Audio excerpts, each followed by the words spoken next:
Hey guys, आज मैं explain करने वाला हूँ फ्लेक्स एक्सकोप सीजन 1 के एपिसोड नंबर लास्ट को, यानी कि एपिसोड नंबर 16 को। अगर आपने पिछले एपिसोड नहीं देखे हैं तो लिंक आपको डिस्क्रिप्शन में मिल जाएगा। एपिसोड शुरुआत में गंगहीन को दिखाया जाता है, साथ में उसकी टीम होती है जो कि इस बारे में बात कर रहे थे कि हमारे पास कोई भी एविडेंस नहीं है, हम अपराधियों कैसे पकड़ेंगे। बाद में प्रीसू आता है और कह रहा था कि हम अपराधियों क्यों नहीं पकड़ सकते हैं, अगर हमारे पास कोई एविडेंस नहीं है तो सस्पेक्ट तो होना चाहिए। वह सस्पेक्ट कौन है, कोई नहीं बोल रहा था। बाद में जुनियन कह रहा था कि वह सोंगजू है। यीशु गुस्से में आ जाता है और कह रहा था कि वह नहीं हो सकता। गंगीन बाद में ये बता रही होती है कि जब तुम्हारे पिता की डेथ हुई थी उस दिन एक गाड़ी तुम्हारे घर से बाहर निकली थी, लेकिन उसमें ईजा नहीं हो सकती है। उसके पास लाइसेंस तो है लेकिन वो गाड़ी नहीं चला सकती है।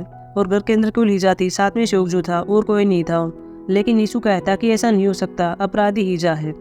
सोंगजू बचपन से मेरे साथ रहा है, उसने मुझे कभी अकेला फील नहीं होने दिया, मैं अपराधी को पकड़ लूंगा। अगले इसमें हुंजुन को देखते हैं जो किसु की माँ के केस को देख रहा था। मिशु किसके पास आती है और कहती है कि तुम परेशान लग रहे हो, क्या बात है। हुंजुन यहाँ पर कहता है कि मुझे डर लग रहा है, मैंने शायद कोई गलती कर दी है। मिशु यहाँ पर इसे कहती है कि जब तुम पहले पुलिस में थे तब भी ऐसे ही किया करते थे, तुम्हें डर रहा करता था कि कहीं कोई गलती तो न कर दी हो, लेकिन बाद में तुम उसको ठीक कर देते थे और इस बार भी तुमको ऐसे ही करना चाहिए। हुंजुन बाद में केस को देख रहा होता है और इसे कुछ मिल जाता है कि जब यीशु की माँ की डेथ हुई थी तब वहाँ पर गिलास पर फिंगरप्रिंट पाए गए थे। हालांकि उस टाइम इन्होंने नहीं देखा था कि ये फिंगरप्रिंट किसके हैं। एक तो इसमें यीशु का होता ही है लेकिन दूसरे बच्चे का नाम नहीं होता है। अगले इसमें हुंजुन को दिखाया जाता है, साथ में चांगन होता है। दोनों एविडेंस रूम में आते हैं और यीशु की माँ की केस की फाइलों को देख रहे थे और यहाँ पर इनको मिल भी जाती है, इनको फिंगरप्रिंट मिल गया था। हुंजुन बाद में चांगन से कह रहा था कि इनको फोरेंसिक वालों के पास भेज दो और जैसे रिजल्ट आते हैं इनको गंगन के पास सेंड कर देना, क्योंकि वो इस केस को चार्ज कर रही है। अगले सीन यीशु को देखते हैं जो ईजा के पास आया हुआ था। डॉक्टर या यीशु को बता रहा होता है कि ईजा अब तो उन्हें बात कर रही है, नहीं खा रही है। जब से इसका बेटा शिवजिया पर आया था तब से ऐसा कर रही है। अगले सीन यीशु ड्राइवर के पास आता है। इसके बारे में पहले जहून ने बता दिया था, इस ड्राइवर का नाम डेहुन होता है। जहून ने यहाँ पर यह बताया था कि यह आदमी 25 साल पहले जगह ड्राइवर था। यीशु से पूछ रहा था 25 साल पहले क्या हुआ था, डेट टाइम सब कुछ बता देता है और कह रहा था कि क्या तुम ईजा को पेपर लेकर गए थे। अब यहाँ पर डेउन बता भी रहा होता है, साथ में मशीन में देखते भी है कि ईजा घर से बाहर आई थी। वो डेउन से कह रही होती है कि मुझे इस लोकेशन पर जाना है। बाद में डेउन इसको यहाँ पर ले आया था, लेकिन कुछ ही देर के बाद देखते हैं कि ईजा वापिस आ गई थी और यहाँ चली गई थी। यीशु डेउन से कह रहा था कि क्या उसने कुछ भी नहीं किया था। ये बात कितने बजे की है, ये ड्राइवर बता देता है कि ये बात शाम के 7 बजे की है। और यीशु को बाद में याद आता है कि जब मैंने केस की फाइलों में देखा था तब उसमें बताया गया था कि मेरी माँ की डेथ 10 बजे के आसपास हुई थी। लेकिन बाद में डेउन आगे बताता है कि उस दिन मुझे नौकरी से निकाल दिया गया था क्योंकि मैं रात उनके घर के बाहर ही था। उस टाइम ईजा तो अपने घर के अंदर ही थी और वहाँ पर तोड़फोड़ कर रही थी और नशे में थी। लेकिन तभी उसका लड़का सोंगजू बाहर आया था और मैंने उसे कहा था कि तुम कहाँ पर जा रहे हो, मैं तुम्हें सॉरी दे दूंगा, लेकिन उसने मना कर दिया था और कह रहा था कि मैं पास में ही जा रहा हूँ और वो चला गया था। लेकिन उसी दिन रात को उसका एक्सीडेंट हो गया था और ईजा ने मुझको नौकरी से निकाल दिया क्योंकि मैंने सोंगजू को सवारी नहीं दी। अगले सीन में हुंजुन को देखते हैं जो कि गंगून के पास आया हुआ था और कह रहा होता है कि मुझे कुछ एविडेंस मिल गया है। मुझे 2 बच्चों के फिंगरप्रिंट मिले हैं जो कि 25 साल पहले के थे। जब यीशु की माँ की डेथ हुई थी तभी फिंगरप्रिंट वहाँ पर गिलास पर पाए गए थे। मैंने फोरेंसिक वाले को सेंड कर दिया है, रिजल्ट आने पर तुम देख लेना। अगले सीन में यीशु को देखते हैं जिसने जंगून के पास कॉल की भी थी। वो कह रहा होता है कि यह 25 साल पहले सोंगजू एक्सीडेंट हो गया था। जंगून यहाँ पर कहता कि ऐसा हो गया था, लेकिन मैं ठीक से नहीं जानता हूँ, लेकिन उसे इस अस्पताल में एडमिट किया था। बाद में रात को यीशु अपने घर पर होता है। इसके पास एक मैसेज आया हुआ था जिसमें कहा गया था कि सोंगजू हंसो ग्रुप के चेयरमैन बनने वाले हैं और सेरेमनी होने वाली है, आपको इनवाइट किया जा रहा है। बाद में सुबह गंगीन को देखते ही घर से बाहर आती है, लेकिन यहाँ पर यीशु होता है और कह रहा होता है कि 25 साल पहले ईजा का ड्राइवर था, मैंने उसे बात की थी। ईजा मेरी माँ के घर पर तो गई थी लेकिन उसने कुछ भी नहीं किया। लेकिन उसी दिन सोंगजू भी घर से बाहर गया था और उसका एक्सीडेंट भी हो गया था। मैंने अस्पताल से कॉन्टैक्ट किया था लेकिन कुछ भी जानकारी नहीं मिली, इसलिए तुम बता करो कि सोंगजू का एक्सीडेंट कहाँ हुआ था। अगले इसमें गंगून यहाँ पे एक जबर आती है और एक फायर फाइटर से मिल रही होती है और कह रही होती है कि आपके पास ट्रांसफर पेशेंट की जानकारी होगी, मुझे इसके बारे में जानना है। बाद में आदमी इसको डॉक्यूमेंट देता है और गंगून बाद में इसके पास कॉल करती है और बता रही होती है, इसी जगह का नाम बताती है जहाँ पर अभी रह रहे हैं कि यहीं पर सोंगजू का एक्सीडेंट हुआ था। बाद में वैसे ही देखते हैं कि सभी यहाँ पर सेरेमनी में होते हैं और यहाँ पर सोंगजू स्पीच दे रहा होता है। यीशु बाद में सोंगजू के पास आता है और कह रहा होता है कि 25 साल पहले क्या तुम मेरी माँ के पास गए थे, क्या तुम्हारे घर में गए थे, और ये बात तब की है जब मेरी माँ की डेथ हुई थी। लेकिन सोंगजू ने मना कर दिया था कि मैं तुम्हारे घर पर नहीं गया, मुझे तो ये भी नहीं पता था कि तुम्हारी माँ कहाँ पर रहती है। अब तुम पास्ट के बारे में भूल जाओ, हम दोनों को मिलकर हंसो ग्रुप चलाना है। लेकिन यीशु ने कह दिया था कि मुझे कोई दिलचस्पी नहीं है, मुझे उस अपराधी को पकड़ना है। जिसने मेरी माँ को मारा था और उसने ऐसा क्यों किया। अगले समय यीशु पुलिस स्टेशन में आता है, लेकिन यहाँ पर कोई नहीं होता। लेकिन यहाँ पर यीशु वह रिपोर्ट देख लेता है जो कि फोरेंसिक के पास ये आई थी, और यहाँ पर इस रिपोर्ट में यह देखता है कि जिस दिन मेरी माँ की डेथ हुई थी तब घर में 2 बच्चों के फिंगरप्रिंट थे, जिनमें से एक नाम तो इसमें मेरा है, लेकिन साथ में सोजू का भी है। यीशु ये सब देख लेता है और बाद में गन की गोली को देख रहा था और फिर चला गया था। हालांकि और क्यूंजिन भी होता है जो कि यीशु को बोल रहा था, लेकिन ये नोटिस नहीं करता। अगले सीन में सोजू को देखते हैं जो कि एक मीटिंग कर रहा होता है। इसी बार जमुन आता है और कह रहा होता है कि मुझे तुमसे बात करनी है, और बाद में सभी को ऐसे भेज देता है। और बाद में सोजू से कह रहा था कि ये तुमने यीशु की माँ को मारा है, क्या तुमने तुम्हारे पिता को मारा है ताकि तुम चेयरमैन बन सको, इसीलिए तुमने डेस्क में फुटेज को हटा दिया।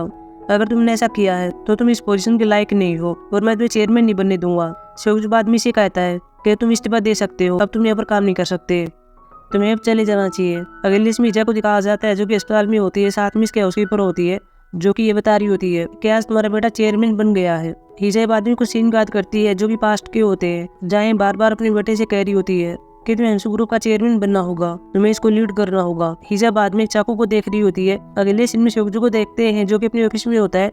इसके पास एक कॉल आती है और बता जाता है कि तुम्हारी माँ ने आत्महत्या करने की कोशिश की है। बाद में सोजू अपनी माँ को देखने के लिए आता है और यहाँ पर इसकी माँ लेटी हुई थी, इसके हाथों को बांधा हुआ था। अगले सीन में यीशु को देखते हैं जो कि अपने घर पर आता है और यहाँ पर बाथरूम में होता है।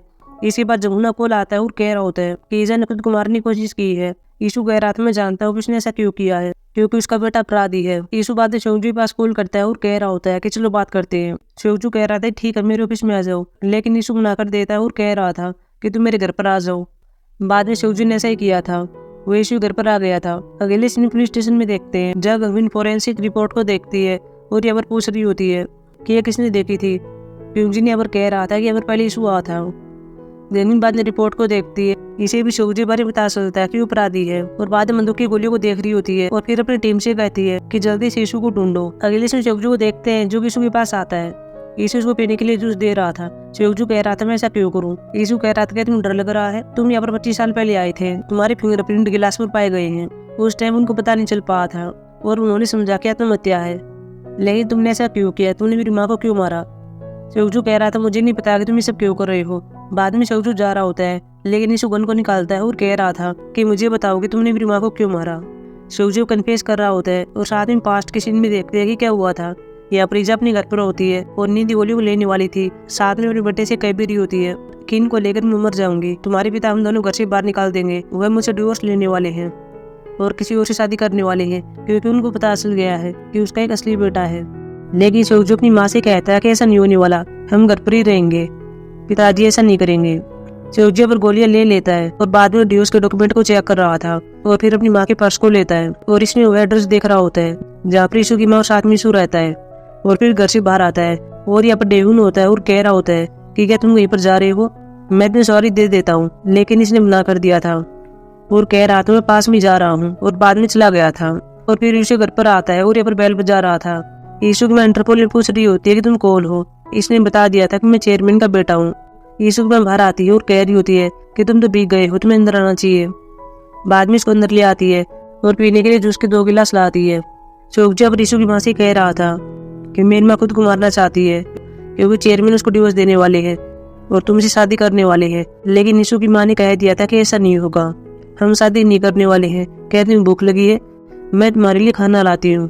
तभी यीशु की माँ के फोन में एक मैसेज आता है जो कि चेयरमैन ने भेजा हुआ था और कह रहा होता है कि मैंने डिवोर्स के डॉक्यूमेंट तैयार कर लिए हैं, अब सिर्फ तुम्हें डिसीजन लेना है। तभी सोजू गोलियां निकालता है और गिलास में मिला देता है। बाद में यीशु की माँ खाना लेकर आती है और जूस को पी लेती है। सोजू भी खाना खा रहा होता है। यीशु की माँ बाद में प्लेटों को ले जा रही होती है। यहाँ पर चेयरमैन का एक और मैसेज आ गया था और कह रहा होता है कि मैं 1 घंटे में तुम्हारे पास आ जाऊंगा। सोजू भी यीशु की माँ के पास आता है, इसको घसीटकर बाथरूम में ले आता है और नल को चालू कर देता है ताकि ऐसा लगे कि आत्महत्या है, और बाद में घर से बाहर भाग गया था। लेकिन यहाँ पर इसका एक्सीडेंट हो गया था। रियलिटी में सोजू यीशु से कह रहा था कि यार मैंने तुम्हारी माँ को मारा है तो क्या हुआ, क्या तुम मुझे गोली मार सकते हो। यीशु कह रहा था मेरी माँ ने कुछ भी गलत नहीं किया था। सोजू से कह रहा था कि मुझे भी तुम्हें उस दिन मार देना चाहिए था। बाद में इन दोनों की अब लड़ाई हो गई थी। न सोजू कह रहा होता है कि मैंने तुम्हारी माँ को मारा, साथ में तुम्हारे पिता को, मुझे केवल चेयरमैन बनना था। यीशु बाद में सोजू को मार रहा होता है और कह रहा होता है कि पिताजी तुम्हारे बारे में पहले से जानते थे कि तुम उसके बेटे नहीं हो, तुम डेहुन के बेटे थे। पिताजी इसके बारे में सब कुछ जानते थे लेकिन फिर भी पिताजी ने तुम्हारी माँ को साथ में तुम्हें एक्सेप्ट किया था, क्योंकि पिताजी को तुम पर भरोसा था, लेकिन तुमने उसके विश्वास को तोड़ दिया। शिवजू बाद में खुद को मारने वाला था, लेकिन ऐसा नहीं कर पाता, क्योंकि गन में गोलियां नहीं होती। बाद में अपनी की टीम भी आती है और शिवजू को अरेस्ट कर लेती है।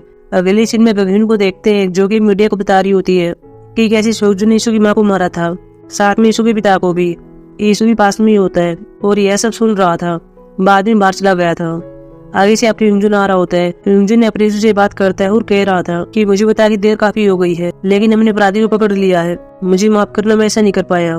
यीशु कहता है कि कोई बात नहीं है, मुझे वह दिन अब भी याद है कि जब मैं छोटा था और मेरी माँ की डेथ हुई थी, तब कैसे आपने मुझे गले लगाया था और आपने ये भी एविडेंस को पाया है, इसके लिए आपको थैंक यू। अगले सीन में सभी कोर्ट में होते हैं। यहाँ पर अब शिवजू को उम्र कैद की सजा सुनाई जाती है। यह प्रीशु भी होता है। बाद में ब्रीजा भी आ गई थी, जो कि व्हील चेयर पर होती है और अपने बेटे को देख रही होती है। यीशु बाद में अपनी माँ और पिताजी की कब्र के पास आता है और बाद में स्मृति स्थल में आता है और अपनी माँ से मिल रहा होता है और अपनी माँ से कह रहा होता है कि अब हम तीनों साथ में हैं, पिताजी ने यह लेटर तुम्हारे लिए लिखा है। बाद में यीशु लेटर को यहाँ पर रख देता है और साथ में लॉकेट को भी। अगले से यीशु अपने घर पर आता है और यहाँ पर यीशु इसको देख लेती है और पूछ रही थी कि क्या तुम ठीक हो, क्या तुमने खाना खाया, लेकिन यीशु ने मना कर दिया था। बाद में यीशु ने घर पर आता है और खाना खा रहा था और खाने को देखकर वैसे ही याद करता है कि मेरी माँ भी मुझको ऐसे ही खाना दिया करती थी। यीशु बाद में रोने लगता है और यीशु को कंफर्ट देती है।